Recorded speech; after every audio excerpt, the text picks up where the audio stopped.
Welcome to the 2023 season of 621 Car Features. Today I've got Godzilla with me. We're down in Essex, the sun is out, and I cannot wait to get into this build. You ready? I certainly am.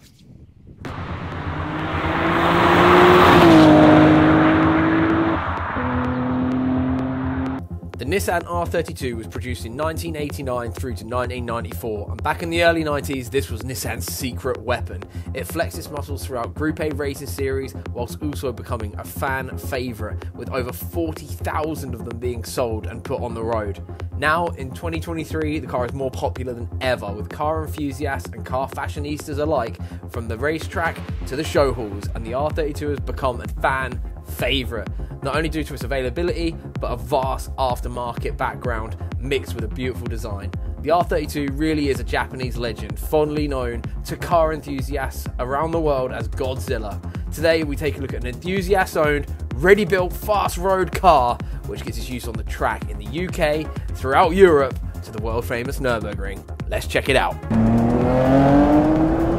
So today we have Alex from Garage 28 with us with his amazing R32 GTR. I first saw this car actually on Misha's channel, who does the videos out of the Nürburgring where you were scaring the absolute pants off him. Yeah, and, that's it. We met at Autosport, and then I really wanted to bring the feature videos back to the channel, and what a way to begin. So Alex, GTR. Why a GTR, like, for first off? As I said previously, I went out years ago in a friend's 32 GTST, and I was like, no disrespect, I want a GTR. So since then, it just become a bit of a financial mistake, really. And how long ago was it when you first picked this up? 7 years now. 7 years, yeah. So just before the silly balloon on them, really. Yeah, oh, you got lucky. I wish I would have took that. Just got one 7 years ago. But it's absolutely beautiful. So it's white with white compo motive? Yeah, MO6s. MO6 It's the only set that a GTR fitment, basically. Cool. And what fitment up? What size are they? 18 by 10. 18 by 10. ET20s. And that's square all round, yeah? Awesome, man. 265. It looks so good. So Alex, behind these compo motive wheels, I'm just gonna get down a little bit here. You've got some big yellow speed brakes. What size are these? Do you know? 356mm disc, and then I'm running the touring car pads, the ST45s, with endless brake fluid. And how do you find that setup? Unreal. Unreal, It pretty much does an endo. Yeah.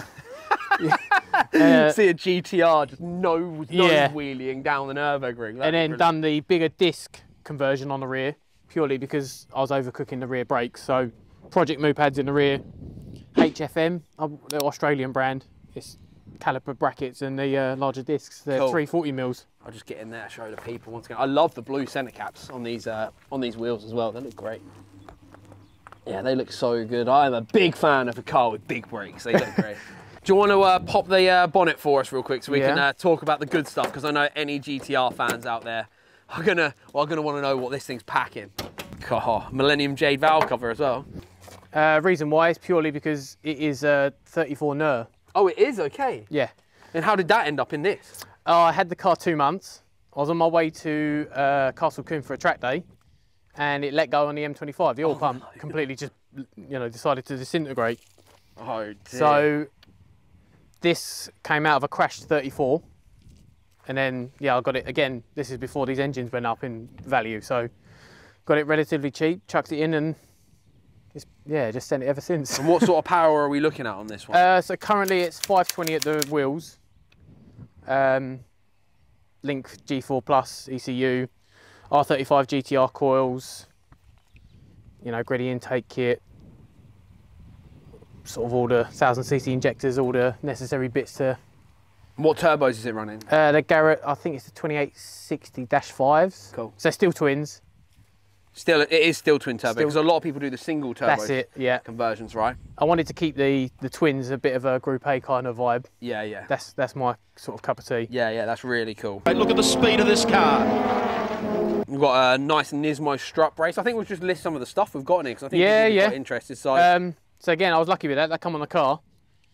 I mean, believe it or not, when I bought the car, I thought, Jesus Christ, it is a Nismo. But no, that's just because it had a clutch. Oh, okay. So I got really excited, thinking, it's It's just all mostly dress-up bits, really. For circuit, these really suffer, so large oils, some. It looks absolutely amazing, and I cannot wait for our little rip out in it in a little bit. You said the first engine let go on, yeah? Yep. This one's been great, though. Yep, touch wood. Touch wood so far. Yeah. Touch wood so far. Cool. Let's have a look on the inside.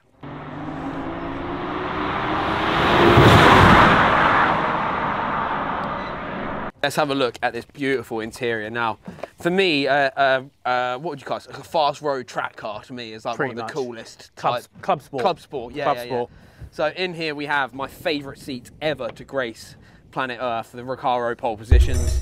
They're beautiful. How do you find those? It was the only seat for me, Yeah. really. I didn't want anything else. They're absolutely amazing.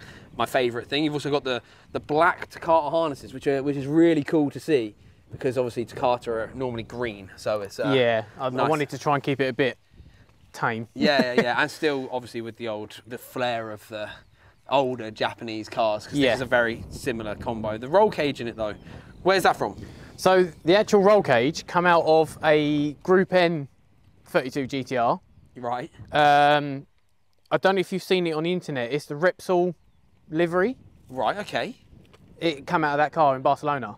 Oh, cool. So it's got a bit of heritage Yeah. behind that roll Yeah, cage yeah. as well. Then that's awesome. So it's only the half cage, which was only up for sale at the time, but Trying to show that on the camera there.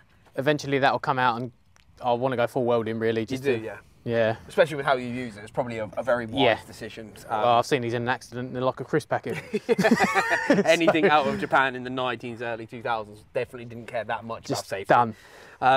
Got a cool like horn delete on there of your company. Yeah, Pretty so cool. it's personal steering wheel, They're brilliant. I love Um, personal steering wheels. supplied by basically myself at G28 Parts. Perfect. Yeah, went for the horn delete just to.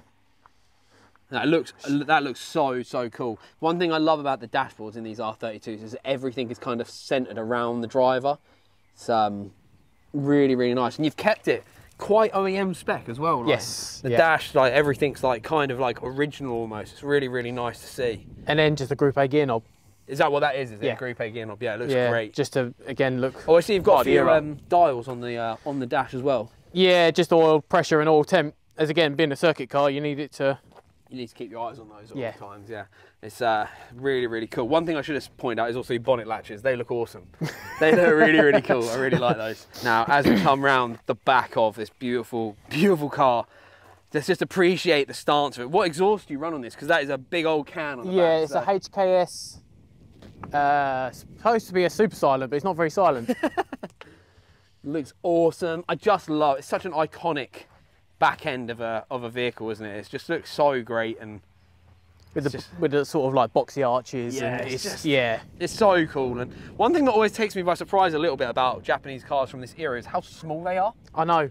Because we could park that up next to my old Peugeot thing we've got here, and that would tower over Yeah, it in every exactly. sense. It's, Yeah. They're very small, very compact, fairly light, I guess, and good power. You say this is 500 and... 520 at the wheels. Blimey, that is fast. But they're light, but not that light. This is with half a tank of fuel. It's 1480 kilos. Okay, so it's still got some meat to it. Yeah, it's Four-wheel plenty- drive. Yeah, four-wheel And what drive. tyres do you run on this beast? Dunlop de Rezas, Dunlop 265 squared. Awesome. That's so cool. Yeah. That's real Japanese spec. I love that. Just check those out for people that want to see. Well, it looks absolutely amazing. It's in such good condition. I guess the next thing I have to ask is, can you give me a ride in it? Of course we can. Excellent. Let's go.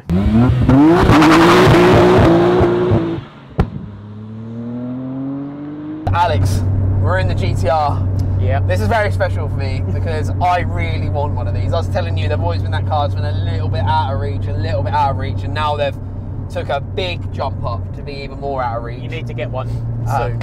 I think maybe if things go well in the next couple of years, then you will see one of these Yeah. pop up. But I have to ask, as a fanboy of these cars, what is it like having one in the garage now with the status that they've currently attained? You know? I love it. Yeah. I love it. I mean, the fact that you can just open up the garage door and it's just sitting there. You just that moment. You know? It's special.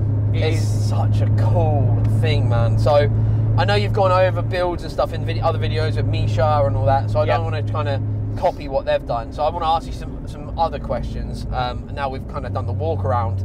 more on the ownership side of stuff. So, is there anything in the build process that you've done that you would do differently if you were to redo it? So, say you got another GTR tomorrow, what would you do differently? Buy all the good stuff at the beginning. Right. Okay. I would not, because the amount of stuff I bought cheap, then it went wrong, then you go again, then you go again. Just bite the bullet. Yeah. Do it right the first time. Yeah, That's literally it. So if you're out there trying to build a GTR, just save up. Just save up and buy once. Yeah. You know, buy what is the old saying? Buy cheap, buy twice. Is Exactly. Yeah. Do you have a favourite part of the car, like actual car part? Do you have like a favourite part you've got on it? You're like, yeah, that's me.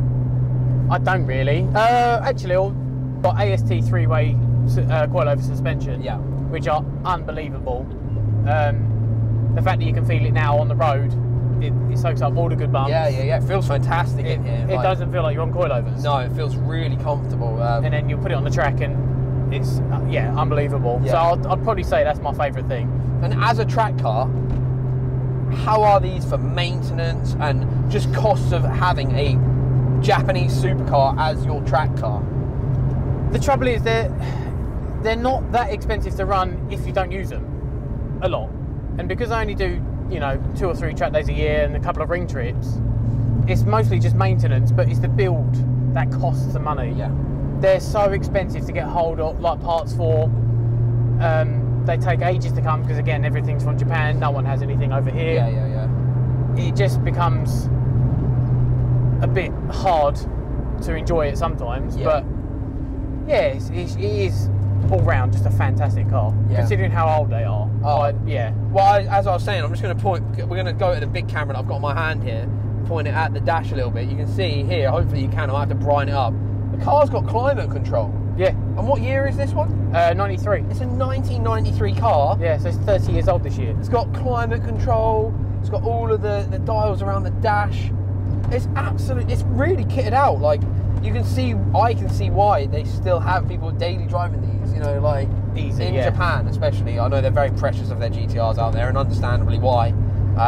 But it's just a great car. I love it. Like, I'm a bit in awe, really. I don't think I'm asking my usual great questions because, like, if I say something myself, that they're great. But like, I just really want one of these. So I'm trying to just soak up having the moment in it because, like you said earlier off camera, we spoke about the price of these things.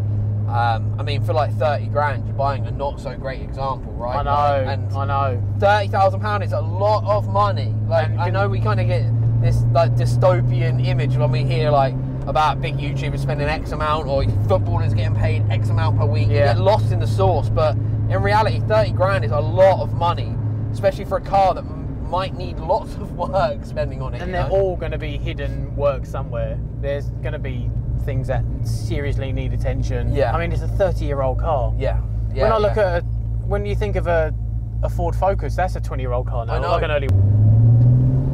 So what diff is in this, real quick? It's a two-way, but I've never stripped it down. Okay, so you don't know. No, it come with it. So I've been told it was Cusco when I bought the car, but I don't have a clue. Yeah, same as me and my Nissan. I got a two-way in mine, and I have no idea what it is. Don't have a Scooby-Doo. Yeah.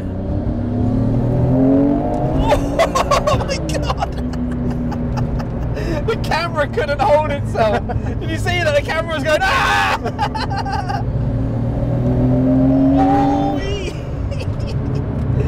Wow, that feels good, man. Wow, that feels so good, doesn't it? It's just so relentless. where that sign is up there. Yeah. So much fun. Wow, that was so good. It kind of took me by surprise. Oh, yeah. So that's it's technically 516 wheel horsepower at 1.4 bar. Cool, man. And it's 480 at 1.2 bar because I've got a switchable map. Awesome. So I can do, and I've got adjustable 4-wheel drive. Oh, wow, yeah. So I can do 2-wheel drive and adjust how much power I send to the front. Hang on, I'm going to try and get that on camera. Just point where it is again. Yeah, cool. Man, so you could drift this if you wanted. Yeah, so I can flick in 2-wheel, send it. Oh, stop it, you're making me want it so bad. Oh, that's so cool. I want one of these so bad. I think that there might be one appear in the next couple of years, if I'm completely honest. I've got this one outstanding thing I have to do. I've got like one outstanding big thing I really want to do, and then it will be saved for the dream car. Fair enough. So we're nearly there. Is that what we talked about in the pipeline? It is, Yeah. It's I think it will happen, but we'll have to just wait and see when and how. Let's talk about your garage real quick, because you put this together for the most part. Yeah, majority. So what is it you guys do at Garage 28? So we're technically a run-of-the-mill garage. Do, you know, normal cars in and out. Yep. But do a lot of club sport builds, track day maintenance, you know, minor motorsport preparations. Cool. So yeah, it's something I'm trying to expand into. Yeah, cool. And you said that you've got a unit now out at the Nürburgring. Yes, that is for our sister company, G28 Parts. Cool. So we've got, you know, Dunlop Derezas in stock, PFC brake pads we can get hold of, things that people are going to need. Yeah, awesome. Immediately at Nürburgring. In the vicinity of Nürburgring, whereabouts is it? So if you know where the Lindner houses are, Yeah. we are around the corner in Dries. Cool. It's a small village, Awesome. so we are, you know, a stone throw away. So if you're out at Nürburgring and you need stuff, hit this man up and say I sent you. And yeah, that'll be hit up G28 Parts. Yeah, there you go. I'll link that on the screen for you as Perfect. well. So the Nürburgring, let's talk about that real quick as well. Yeah. When was the first time you went over there? So I bought this in 16 of March 2016, and I went out there for the first time in October 2016, and it was eye-opening. It really is, isn't it? Never look back. Yeah, it And really then I've just is. gone every year religiously. So you went on your first laps in this? Yes. Wow, okay. Yeah, cool. so the first ever time I went to the Nürburgring, I saw the GTR. Wow, that's so cool. Yeah. That's so cool. And what is your best time, if you don't mind me asking? So far it's a 7:49. 7:49. Wow. In this? Yeah, in this. That's so cool, man. And then was that on a TF or a track day?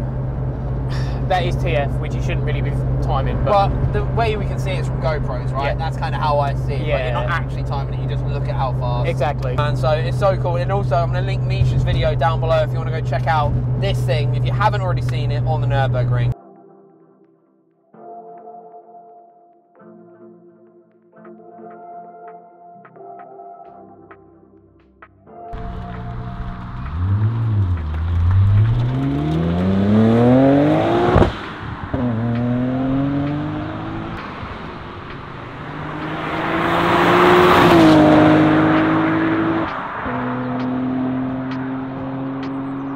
Way to start our features again. The 2023 season is well underway. We've got plenty more coming, so make sure you hit subscribe. Thank you again, Alex from Garage 28, for coming down. Make sure you check out all of his socials. Oh dear, we need to get making more YouTube videos. I want to buy one of these things. So let's get to work. Catch you guys soon.